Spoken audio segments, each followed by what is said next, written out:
كده لسه صاحيه من النوم. تعالوا بقى اوريكم يومي ماشي ازاي. يلا ادي شكل المطبخ كده. احنا بنعمل ايه زي كل بيت مصري، الفطار.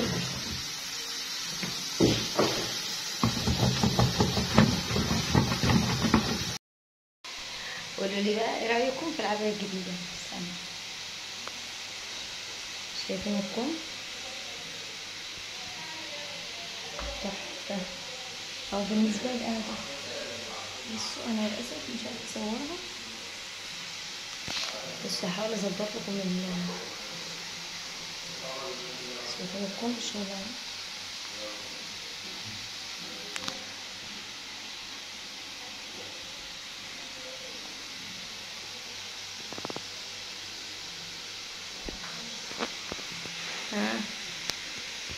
بوريكم بقى فطار حصري للشعب المصري.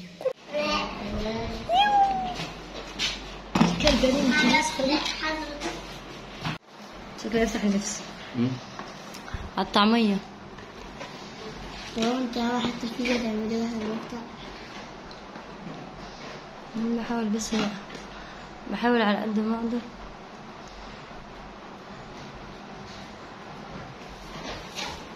بصوا بقى بعد ما روقت المطبخ ونضفته، بصوا انا طبعا هنا عشان بمسح بربسه، وده كيس العيش عدو البراء، وده الحوض تمام، وده وش البوتاجاز، وهنا حطيت اللبن للاستاذه مسكه عشان ايه، عشان يغلي. المهم اما هنا بعد ما روقت وكنست ومسحت وخلصت كل حاجه، قلت بقى ايه، لقيت عندي اخر شويه دقيق حللتهم، يعني نخلتهم بالمنخل وهعجنهم. بصي بقى لو عندك شد دقيق قومي امشي ورايا، التعليمات اللي هقولك عليها دي باذن الله باذن الله هتعملي احلى عيش، حتى لو انت اول مره تعمل عيش. بصي بقى صلي بينا على النبي. دلوقتي احنا في الصيف، يعني ايه في الصيف؟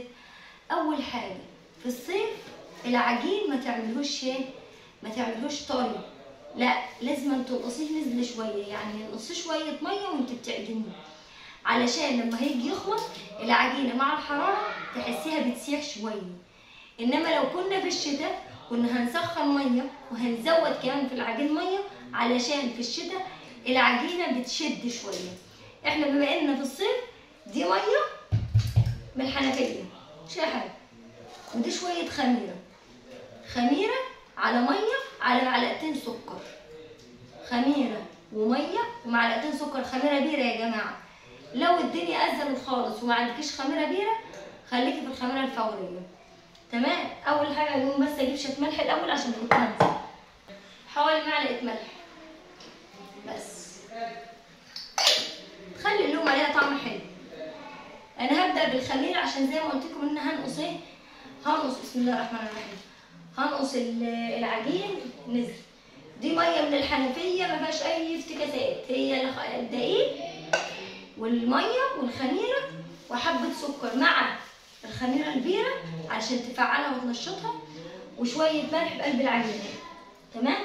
بسم الله هنزل بشويه ملح. طبعا انتوا علشان اول مره تعجنوا، لو كنتي اول مره تعجني ما تحطوش ميه كتير، حطوا شويه قليلين وقلب شويه قليلين وقلب. بس طبعا انا عشان عارفه معيار الدقيق اللي عندي فهحط مره واحده. بسم الله بس هحط دول، لو احتجت تاني احتجت، ما احتجتش خالص. طبعا يا جماعه انا بعجن بايد واحده، انت بقى براحتك تعجني بالاثنين براحتك، بايد واحده براحتك. بص بقى العجين عشان تطلع معاكي مظبوط ركزي قوي معايا، انا ما بطبش مره واحده، لا انا الاول بقلب كده اهو، من غير ان انا بقلب، بس بقلب من تحت لفوق من تحت لفوق من تحت لفوق وهنا بقى طبعا بعد ما لقيت الميه قليله نزلت بميه تاني، وقلبنا بقى في العجين فوق وتحت وتحت وفوق ويمين وشمال وشمال ويمين، كل الاتجاهات وفي كل حته، لحد ما تخلي العجين يروح معاكي زي يبقى الملمس بتاعه ناعم، وفي نفس الوقت ما فيهوش ولا دقيق لا من فوق ولا من تحت، في كل الجوانب كده زي ما انتوا شايفين انا بعمل ايه. اول بقى ما التكتلات دي تخلص في الوقت ده بس هنعرف نعمل ايه. مفيش اصلا للدقيق نهائي. هنا بقى هنفضل ندلك ونطب، اوعي تدلكي وتطبي ولسه في شويه دقيق او كلاكيع دقيق. لو عملت كده عمر العجينه ما تفك معاكي، وانفكت هتغلبك جدا وتعذبك. خدي مني الكلام وما تعيش ورايا في العجين. انا الحمد لله بعون الله، الحمد لله رب العالمين، وانا لسه في اولى اعدادي كنت بعجن.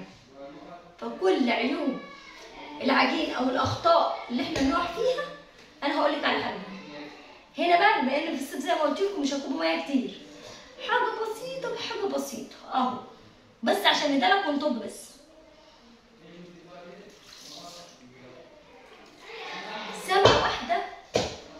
سامعه واحده بتقول لي طب ايه لازمه الطب والعجين والتدلكه؟ ما انا ممكن اقفل كده العجين يبقى خلاص. لا، مش هتبقى العجينه حلوه، العجينه مش هتبقى مملكه ببعضها كده. احنا يا دوبك حلينا الدقيق، انما عشان العجينه تملك في بعضها كويس لازم تدلك وتطبي. بصي بقى اهي هنا بقى، لو انت بتعمل بايدك الاثنين اعمل بايدك الاثنين، بس انا خلاص انا ولفت على ايد واحده. لو في حد من المتابعين بيعجن بايد واحده اتمنى يكتب لي في الكومنتات، عشان بدات احس ان انا واخواتي بس اللي بنعجن بايد واحده. اما هنا بقى ايه، كنت بطب وبدلك وبطب وبدلك زي ما انتم شايفين. وكل الطب والتدلكه دي يا جماعه دي طبعا عشان العجين يبقى مملك بعضه، وعلشان العجينه ما تبقاش سايبه منك. وبالله عليكم لو كنت وصلتوا لحد هنا اذكروا حضور كده بالصلاه على النبي صلى الله عليه وسلم.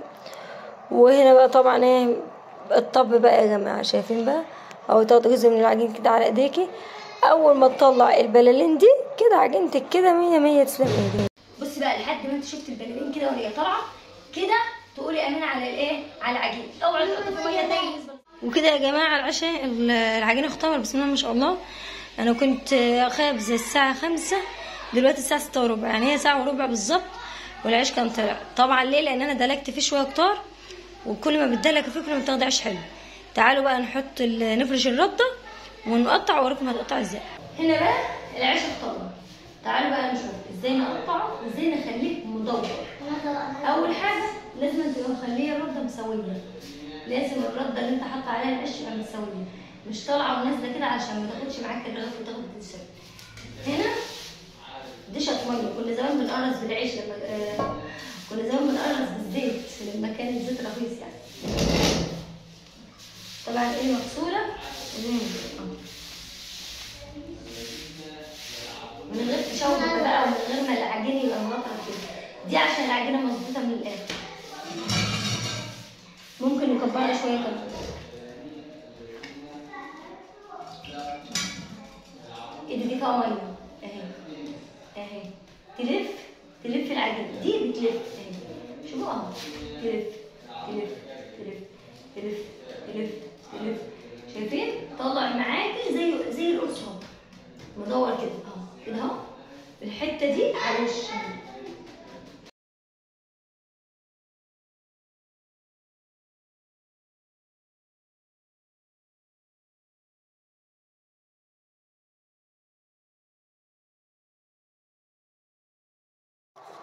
وهنا بقى طبعا زي ما انتم شايفين بنقطع او بنقرص على حسب كل بلد ولهجتها. طبعا يا جماعه في ناس بتقرص بتعمل كده زي ما انا حطيت على اول مره في ايديا من غير ما تخلي الحته المتساويه من فوق، كده عادي وكده عادي. هنا طبعا الشملله رويده بنتي قالت لماما انا لازم اتعلم معاك اقرص. يا بنتي ما تعرفيش، يا بنتي لسه صغيره مفيش فايده فيها، هي مش صغيره ولا حاجه، بس انا عشان ما حشرتهاش معايا من بدري ما شاء الله عليها. هنا طبعا كان لازم اكتب الصوت لان دي وصلت ما بين التهزه ما بين اي ام وبنتها لما بتلاقي مش عارفه تعمل حاجه.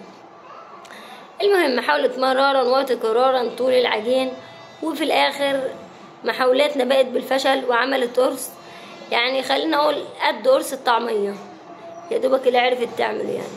بس مش مشكله، مره مع التاني مع التالتة ان شاء الله باذن الله ما نيأس. بس يعني احنا مش عايزين نيأس، هنتعب شويه بس بعد كده حاجه كويسه.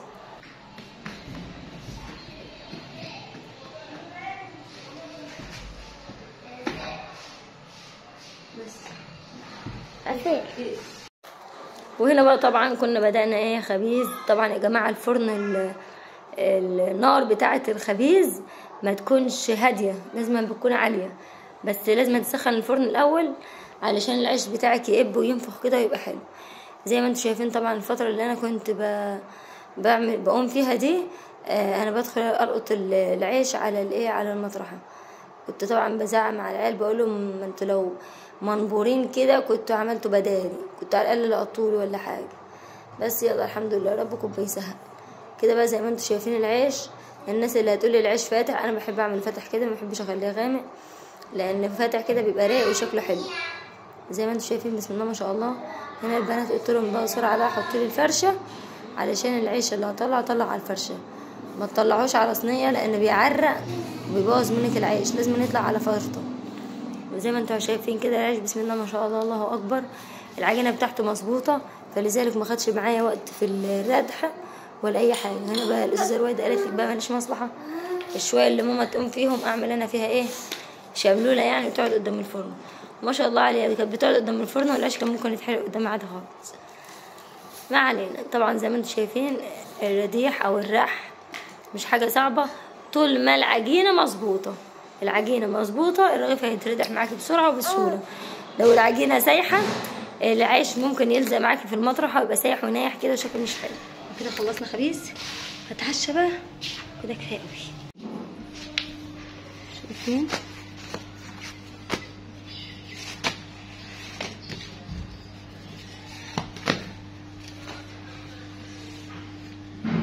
العيش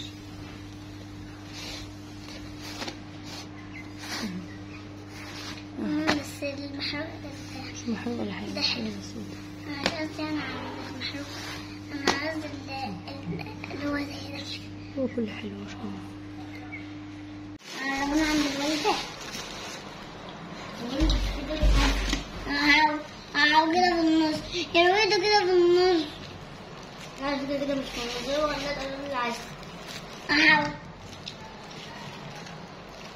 يا رويده على فكره كده في النص، يا رويده كده في النص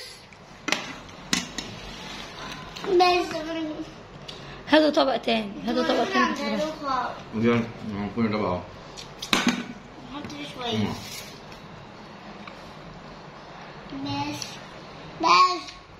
بس يا بابا. لو وصلت بقى لحد هنا لايك كتير، ولو لسه ما اشتركتش اتمنى تشترك في قناتي. ولحد هنا اقول لكم زي ما بقول لكم كل مره، الفيديو انتهى واليوميات والفيديوهات لسه ما انتهتش.